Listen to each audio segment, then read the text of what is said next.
Hey everyone, how's it going? Wanted to do a quick video on fine tuning.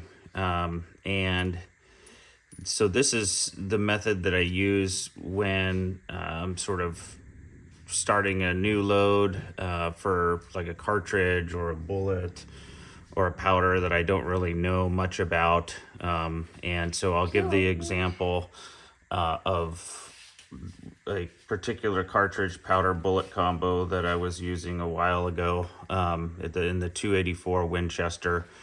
And I was loading for a 600-yard club match.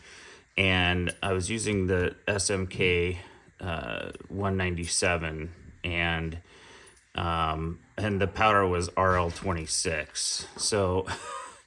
So number one, there's basically no load data on this. I even contacted Sierra. I said, do you have any load data on RL26? They were like, no, but given what we know about the powder, maybe start here.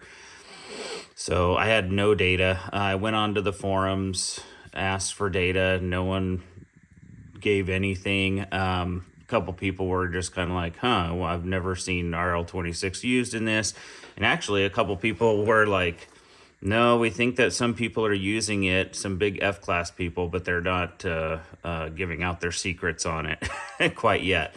And I actually found out why when I did load development. But anyway, and I'll get into that later. But so I really had no idea like where to start. So just based on what Sierra told me and kind of what I normally do for load development, I always usually seed at 10 thousandths in. So I got my jam point or whatever you want to, hard jam point, whatever you want to call it. And then I went 10 thousandths in from there. That's typically where I'll start for long range applications. And then I went ahead and used Sierra. Okay, they said start at like 54 or something. Don't quote me on the exact numbers here because I don't have my data cards in front of me for this, but just let's just say 54. And so I went ahead and just loaded it in 4/10 of a grain increments all the way up to like 56.8. Okay. And so what I do is I usually load just 3-shot groups of each, preload, go to the range, have a little,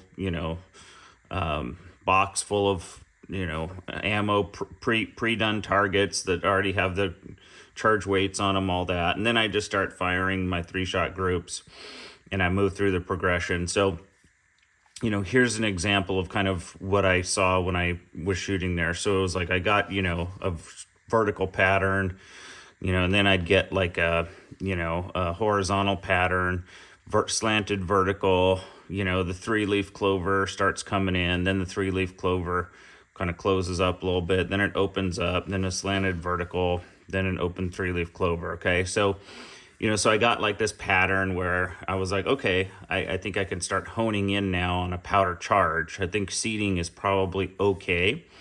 So what I'm looking for with the powder charge is the least amount of vertical. And so when I looked at my pattern of shots right here, 55.2 through 55.6 showed the least amount of vertical. Okay. So my assumption basically my simple formula is, powder is vertical. So knowing that, I went ahead and loaded, let's look at this range in particular. Okay. And so knowing that, I loaded 55, 50. And what I do is I try to go, if I'm loading 4/10 of a grain, I try to go 2/10 of a grain on both sides of it. So I'm going to go to 55, 55.2, and then go all the way up to in 2/10 of grain increments to 55.6, and then load a 55.8. All right. And so that's what I did. And then I fired 3-shot groups again. And then I basically honed it down to right here, because 55 showed a slanted vertical, 55.2 showed the larger 3-leaf clover, 55.4, it shrunk up.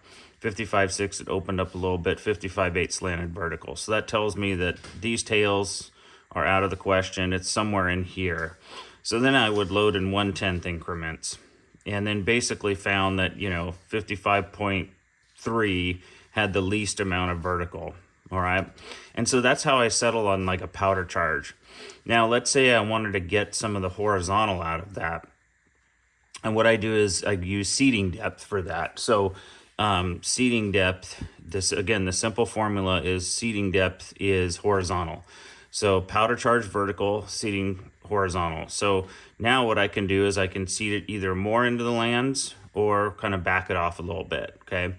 And so in a little bit, I mean by like looking at something like this where I'm getting like, let's say a 0.2 MOA group, and it's mostly comprised of horizontal, you're really close to optimal seeding at that point. So I may go into the lands maybe to 12 thousandths. So I'm only going to vary it maybe by a couple thousandths, or I may back it off to like 8 thousandths into the lands instead of 10.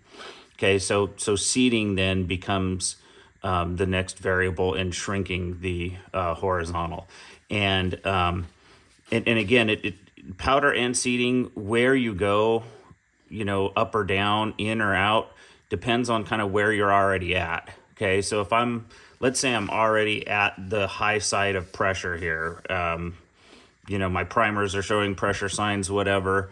If I'm going to adjust my if I'm going to adjust my powder charge, I'm going to back it down, not go up. But if I'm in like a low pressure system, and I feel like, okay, I can get a little, I can get some vertical out of this, group here and get it tuned to where there's very little vertical, I'll go up in the powder charge about 1/10 of a grain. So, so it depends on where you're at with it. Like jamming, if I'm 20 thousandths into the lands, I'm not going to go 22 thousandths. I'm not going to go more into the lands. I'm probably likely going to go back. So kind of where you go with, powder up or down or seeding in or out depends on kind of where you're already at. And so that's it. That's the simple equation is, again, powder is vertical, seeding is horizontal, and where you go kind of depends on, where you are at already with both of those variables. So that's it. So comment, let me know what you think. It's a simple formula that I've been using that has been highly successful. And what I've noticed is, once I figure out sort of where a good point is for powder and seeding, it's very, very common for me to sort of reuse that and then do really well. It's basically part of my known load method. Once I figure it out, basically, for whatever bullet powder, then it becomes easily replicable over time with, again, similar barrels, similar twists, etc. All right, everyone, let me know what you think. See ya.